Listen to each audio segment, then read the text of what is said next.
Dining রুমের পরিবেশ কিছুটা নীরবতায় ঘিরে আছে। কিছুক্ষণ হওয়া ঘটনা সবার মুখে একটা চিন্তার ছাপ। শাহজাহানের এহেন কাণ্ডে ছেলেটা বাহির থেকে হাসি খুশি মুখে আসলো, আর হঠাৎ কি হলো যে মেয়েটাকে এভাবে টেনে নিয়ে গেল। তৌফিক রহমান চুপ হয়ে বসে আছেন। তার মনের ভাবনা বড়, শাহজাহানের উপর তার বিশ্বাস অধিক। ছেলেটা আর যাই হোক, পিয়াকে কখনো অবহেলায় রাখবে না। হয়তো কোনো কারণে উপরে নিয়ে গেছে, যেটা সে সবার সামনে করতে পারবে না। ডাইনিং রুমে আরও কেউ কেউ এই বিষয়ে গুনগুন করছেন। তৌফিক রহমান সেসব কান দেয় না।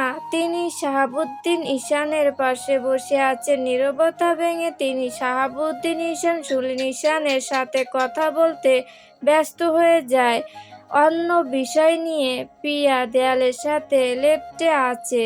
শাহজাহান নিজের দুহাত দেয়ালে রেখে পিয়াকে ঘিরে শটান হয়ে দাঁড়িয়ে আছে। পিয়া নিচের দিকে তাকিয়ে আছে, বুকের ভেতর ধড়ফড় ধড়ফড় করছে। লিপস্টিক একটু দিল, তাতে কি হয়েছে সেটা পিয়ার মস্তিষ্কে এখনো বুঝে উঠতে পারছে না। শাহজাহানের যত সব রাগ, সব পিয়ার ঠোঁটের উপর। কপালের সব কয়টা রগ ফুলে আছে। কেন ঠোঁটে এত লিপস্টিক দিল? অন্যের সামনে কেন সেজে বসেছিল? তাকে যে কেউ চোখ দিয়ে গিলে খাচ্ছিল, সেটা কি টের পেয়েছে? শাহজাহান পিয়ার থুতনি ধরে পিয়ার মুখ উপড়ে তুলল। তারপর নরম কণ্ঠে বলল, আজকেই লাস্ট ওয়ার্নিং বউ, আর কখনো যেন কারো সামনে সাজতে না দেখি। তুমি সাজবে শুধু আমার জন্য, আমার সামনে। আমি যদি চাকরিতে চলে যাই, তখন কোনো প্রয়োজন ছাড়া রুম থেকেও বের হবে না, আর না মাথার কাপড় ফেলবে। আমি সব জায়গায় সিসিটিভি ক্যামেরা লাগিয়ে দিয়ে যাব। শাহজাহানের কথা শুনে পিয়া নিজের ভ্রুজোড়া উঁচালো। পিয়া একরাশ সাহস সঞ্চয় করে বলল, আমার কি কোনো কাজ নেই? বাহিরে এসে কাজ করব না? সারাদিন রুমে এসে বসে থাকলে মানুষ কি বলবে? আপনার কিছু জানা আছে সে শাহজাহান পিয়ার মুখের কথা কেড়ে নিয়ে ডোন্ট কেয়ার ভাব নিয়ে বলল, অ্যাবাউট দিস ফাঙ্কি মানুষ? কোন মানুষটার সাহস আছে আমার বউকে কটাক্ষ করার? কে কি বলবে সব আমার কানে আসবে। প্রয়োজনে বাহিরে কোনো কথা শুনলে আমার আমিটাকে ভুলে হিংস্র হতেও 1 সেকেন্ড লাগবে না। শাহজাহানের কথা শুনে পিয়া কেঁপে উঠল যেন।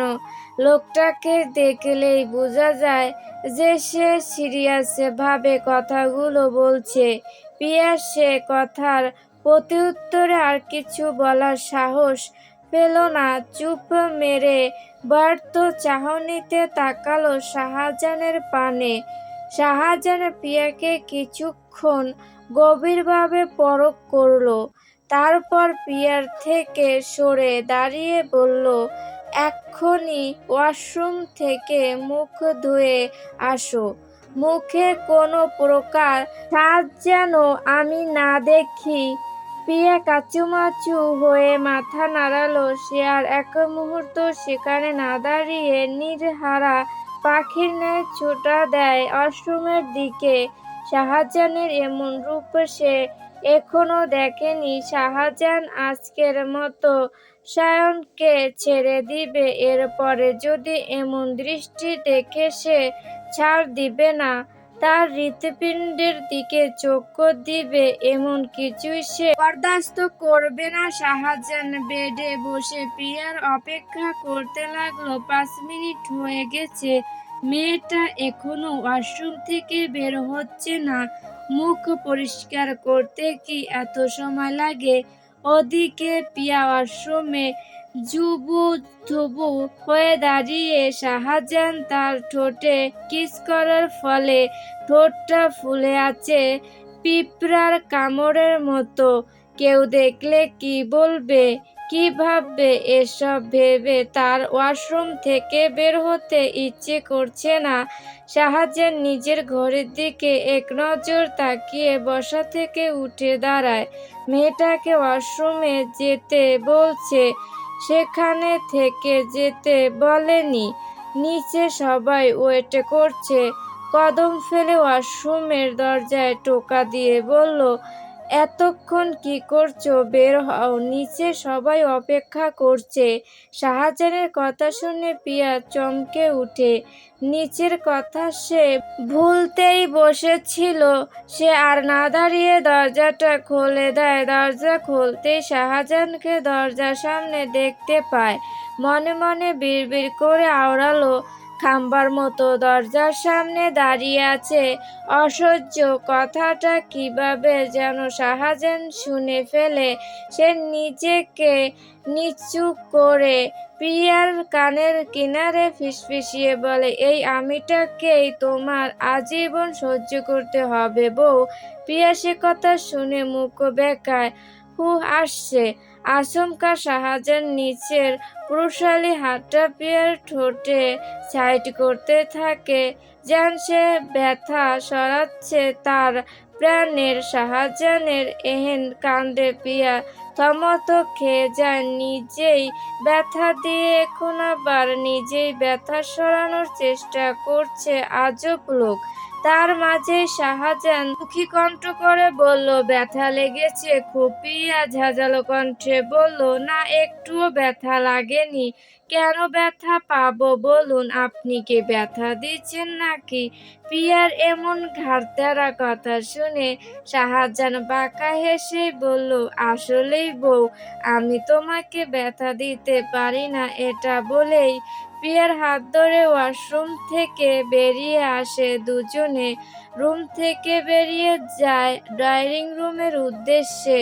দুপুর 1টা। সবাই ডাইনিং রুমে বসে আছে। রূপালী ঈশান আর নাসরিন ঈশান ডাইনিং টেবিলে দুপুরের খাবার সাজাচ্ছেন। হরেক রকমের রান্নার পদ তৈরি করেছেন। সব কিছু ডাইনিং টেবিলে রাখার পর একে একে সবাই চেয়ার টেনে বসে। বিশালাকার ডাইনিং টেবিলে তৌফিক রহমান, আয়েশা রহমান পাশাপাশি বসেছে। শাহজাহান আর প্রিয়া পাশাপাশি, শেহজাদ আর তানহা পাশাপাশি। আর যে যার মতো বসছে। রূপালী ঈশান আর নাসরিন ঈশান সবাইকে খাবার সার্ভ করে দিচ্ছেন। সবাই খেতে বসলেও শুধু বসেনি তিশা। সে নিজের রুমে নিয়ে গেছে খাবার। এইখানে বসে খাওয়ার তার কোনো ইচ্ছেই নেই। এদের এত ঘষাঘষি দেখলে তার ভেতরটা জ্বলে পুড়ে শেষ হয়ে যায়। যদি কিছু করে বসে, সে সম্পর্কে জানা নেই। তিশা শুধু নিজের মনে ফোন দিয়ে আসছে। সে প্রিয়াকে সবার সামনে ছোট করতে চায়, কিন্তু সেটা এখন কিছুতেই সম্ভব নয়।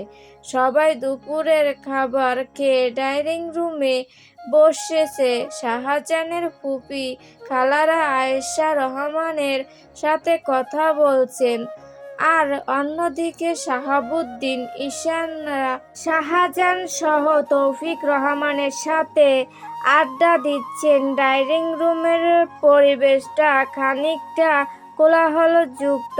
প্রিয়া তানহা এক সোফায় বসে আছে। আর যাই হোক, এখন তারা দুই যা।